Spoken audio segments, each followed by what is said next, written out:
All right, stop. Grammar time. So today we are going to continue looking at different parts of grammar that I want you to plug into your writing. So I want you to actually find some spots where you can apply this and put this not into your not just your informational writing about your civil rights movement individual, but also in your oratorical, because this is just good writing skills that make your writing better. So we're going to be looking at conjunctions. You've been working with conjunctions for years. Most of you are more familiar with what's coordinating conjunctions, which are the fanboys: for, and, nor, but, or, yet. So those are conjunctions that are easy to pick out. Subordinating conjunctions come also, and we've talked about these a little bit this year, but we're going to spend some more time with subordinating conjunctions in the future. But today we really want to look at correlative conjunctions. Correlative conjunctions kind of have two parts to them. And in between here, the dot, dot, dot in each of these, that's where you have your phrase, your word. So you plug in whatever it is. Either you like peanut butter or you don't.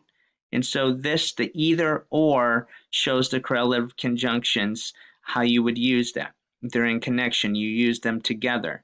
And say, both my brother and I wanted to go to the movies. And so you have this where you have different parts of the text where it's really the both and the and, the whether and the or, the just as and the so. Those create the correlative conjunctions here. So we're going to watch a video that talks about this, but these really partner together, these words, to create a sentence that makes it stronger and more descriptive. So let's take a look. Hey grammarians, today we're going to be talking about correlative conjunctions. And I know this looks like a pretty ugly word, correlative, like it's kind of complicated looking, but let's break it down.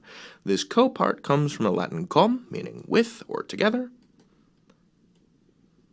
And relative, well, we know what the word relative is, like your aunt or your uncle or your cousin is a relative. So we're just going to say that just means relative or related. So correlative conjunctions, there we see it definitionally, are, or etymologically, are related together in some way. They're matched pairs. They're a matching set. And this just means that when you see one, it's probably time to use the other.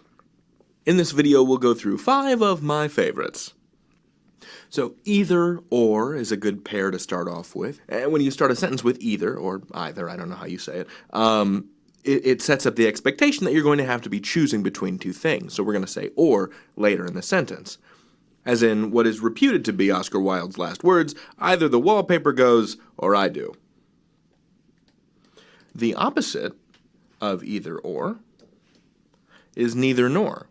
So either or sets up this choice between two options, and neither nor rejects both options. So neither Gia nor Becca liked Howard.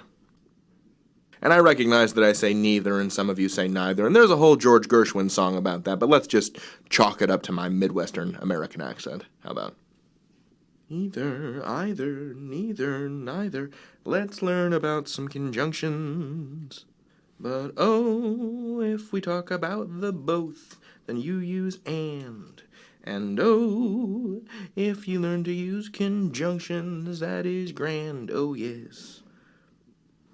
Both Bigby and Ledoux were career criminals, where we're using both to indicate a connection between two things, and then we use and later in the sentence to really firm that up. As so is kind of an interesting one. It's a little formal, and it kind of allows you to set up this relationship of consequence, right? To say, if one thing is happening, then another thing happens as a consequence, so. As goes Kansas, so goes the nation. So, as one thing happens, so must another thing happen, is what this is trying to set up.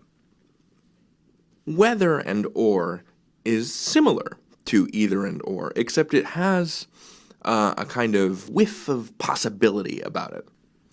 Whether you like shrimp or chocolate, there's certain to be something for you at the Veracruz Food Fair.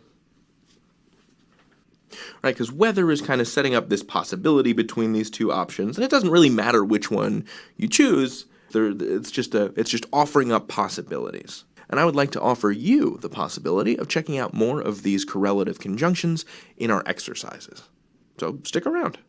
You can learn anything. David out. So when we're talking about these today, what I want you to think about is the fact that we are going to continue drafting, and I want you to find 2 to 3 sentences containing correlative conjunctions. I want to be able to in your writing. So you are actually going to finish your informational draft if you didn't about your civil rights leader. Even if you did, I want you to go back and make sure you have 2 or 3 sentences with correlative conjunctions. And I want you to actually highlight these in green so I can find them easy. Then I want you to finish the draft of your oratorical if you haven't, and start making note cards and practicing. And then remember, time yourself. It should be between 2 and 3 minutes. In your writing, you need to make sure that you add these 2 to 3 correlative conjunctions. It could be as simple as saying, not only did Rosa Parks know that things need to change, but she felt like she had to be the one to stand up and start that change. Something like that. Both Martin Luther King Jr. and Rosa Parks, and then whatever you write, you just simply add at least 2 sentences where you have correlative conjunctions, and then add them and mark them that they are green. Okay, so if you, let's see, right here, you're going to highlight them in green. So can't wait to see what you read and write and do today. You are awesome. Have a great day.